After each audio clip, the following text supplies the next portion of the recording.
गांधी से लेकर भगत सिंह से लेकर तमाम लोगों ने हिस्सा लिया।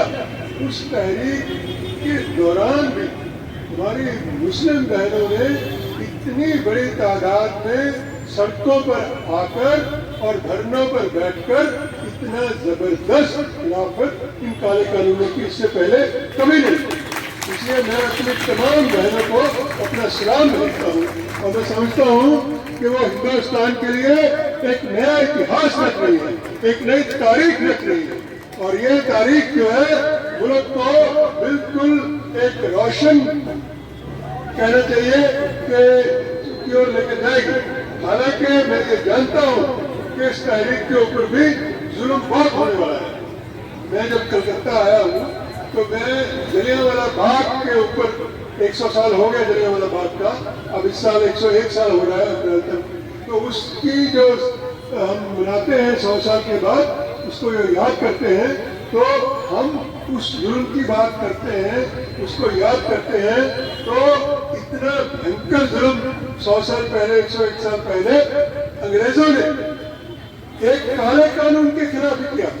उस वक्त भी एक काला कानून बना था, रॉलेट एक्ट, जिसके लिए कहा जाता था कि ना वकील ना दलील ना अपील।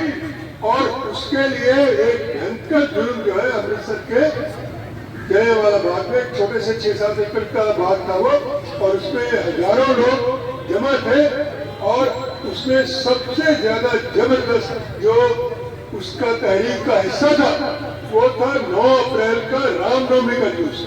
पहली बार हिंदुस्तान में इतिहास रचा गया जब रामनवमी के दिन हिंदू और मुसलमान और सिख बहनों भाइयों ने मिलकर इकट्ठे जुलूस निकाला और एक घड़े से पानी पिया।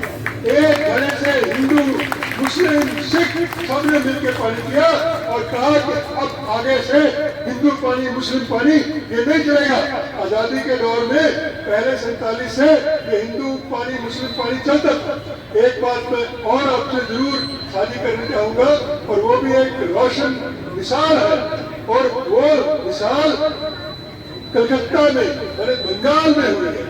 आप जानते हैं कि डायरेक्ट एक्शन की कॉल जिन्ना ने 16 अगस्त 1946 को दी थी, और उस डायरेक्ट एक्शन की कॉल के बाद बहुत फिरकाप्रस्त दंगे बंगाल में हुए थे। कलकत्ता में भी काफी ज्यादा दंगे हुए थे।